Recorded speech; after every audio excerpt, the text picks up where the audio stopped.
possibility of you giving him money to record a tape? I would say a couple of weeks before the meeting with Anthony. And he approached you, is that correct? Yeah. And what did he tell you about what he hoped would happen as a result of your investment? Well, basically, there was that one song that he really liked a lot, which is My Cousin Joanne, and we just believed that would be a big hit. That if somebody like Bob Dylan would sing that song, that would be like a big hit. And that was, that's what got me interested. And then your wife told you that, yes, in fact, Bob Dylan is superstar. a big yes. Gentlemen, could you possibly speak one at a time? Okay. So we don't have to do this twice.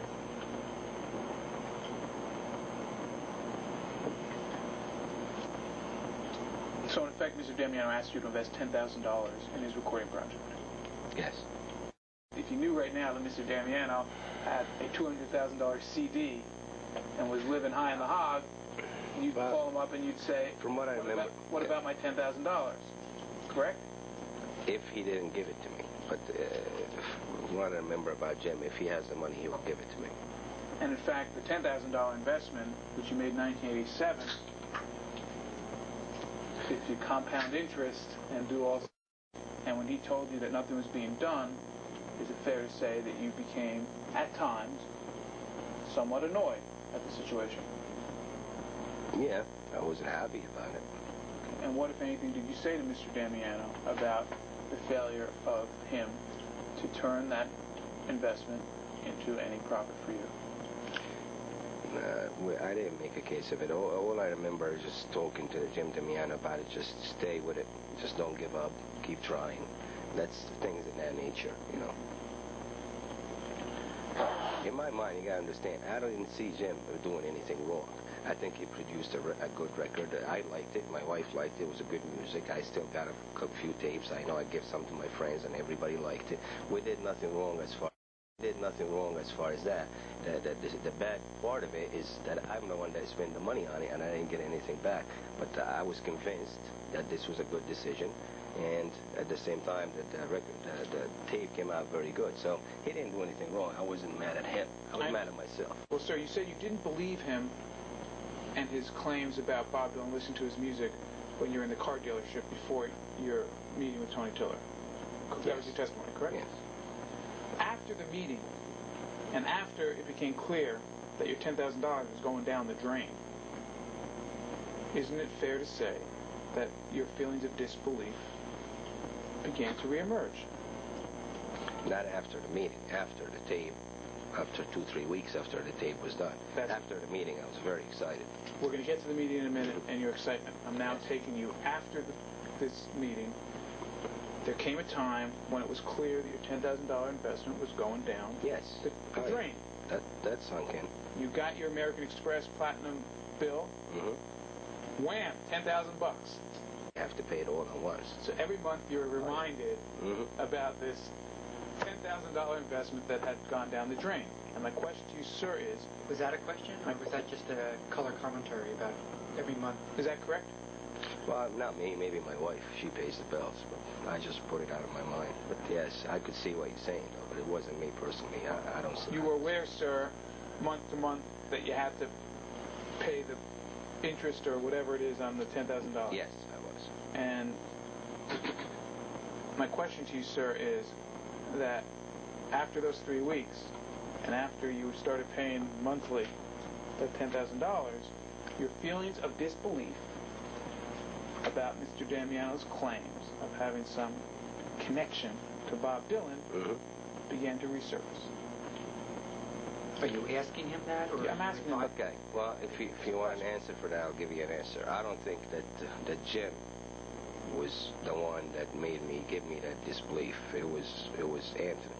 I think Jim was just maybe lied to like I was. That's how I perceived it. I took him for a victim just as much as myself. Okay. If there was no connections to Mr. Dylan, it wasn't because of what he said to me. It was because of what Anthony said to me. Okay. I understand that, and we'll get to that in a minute. I'm not asking about mad now. I'm not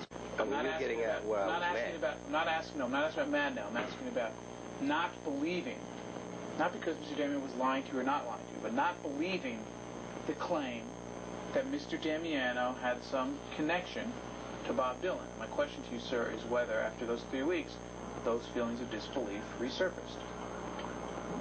Yes, it did resurface. And I also had second thoughts about maybe that just the whole thing was a scam. Okay, or the whole thing was a scam, or also that this music just got stolen from us. It basically just went the way they wanted to go. We paid the money and something else will happen to it. I mean, a million things will go through your head to justify it. But at the time, yes, I was upset. And the bottom line is we lost track of each other after that for a few years, and I just forgot about it. My specific question is whether after those 3 weeks you again disbelieved. Let me rephrase it. After those 3 weeks, you again believed that Mr. Damiano really didn't have any way to get his music to Bob Dylan. No, I never disbelieved that, because I know what I heard. My wife disbelieved that. My wife told me the whole thing was a lie. I never disbelieved that part. I believe that this music was going to Bob Dylan. I know I believe that in my heart, and I still believe it till now. Now, maybe. Brian, can we take a half a second? That I thought about. But also I believed, after a while that Jim, there's no possible way that Jim could have been part of that scam, because we stayed, he stayed working for me for a while after that, and I learned more about what he was going through, and it wasn't really his fault, it was my fault. But when you said a scam, what was the specific scam that you thought might have been a possibility? Yeah. What kind of scam was it? That scam would be something like him and Anthony got together and made me believe that could have been a scam, but now I know better. Well, because of my relationship afterwards.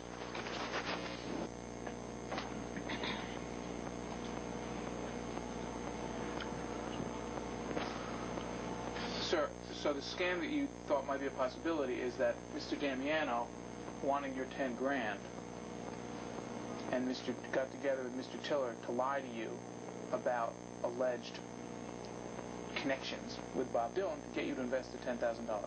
Is that the scam that... It would have been a good scam if it was done that way, but they didn't want the money. I didn't pay them any money. The money was paid to the record company. He wanted to record a record, and that's, that's all he wanted is his song produced. The record company... You didn't pay any money to Sony or CBS. The money you paid went to the recording studio. To the recording studio. My question to you, sir, is one of the things that crossed your mind 3 or 4 weeks after this meeting was that in order to get you to pay the 10 grand, Mr. Tiller and Mr. Damiano may have lied to you about their alleged connections with Bob Dylan to get you to pay the 10 grand. Is that the scam that crossed your mind? That's one of the thoughts that came to my mind, to justify what I did to myself, but I know it's not true. Well, you know it's not true. How do you know it's not true? I know it's not true because of my continuous relationship with Jim. Well, sir, you have no idea, do you, as you sit here today, whether in fact Mr. Tiller has any contact or ever had any contact whatsoever with Mr. Dylan. Is that correct? I don't know for sure. No. You have no way of knowing that one way or another. Is that correct? No, other than the fact that Tiller told him? Yes, that's what I was going to say. Based on what he told me, he does. Now, I don't know if he really does or not, but based on... Whatsoever with Mr. Dylan. Is that correct? I don't know for sure. No. You have no way of knowing that one way or another. Is that correct? No, other than the fact that Tiller told him? Yes, that's what I was going to say. Based on what he told me, he does. Now, I don't know if he really does or not, but based on his words, he does. But you know that the record went nowhere. I don't know that. Well, sir, you said you know that it wasn't a scam. But I know it wasn't a scam. But in fact, you don't know, do you? I want to turn now to this meeting that you said happened with Mr. Tiller. Do you remember when that occurred? Your statement says July of '87. Is that about when it happened? Yeah, I believe so. And why don't you tell us where that meeting took place?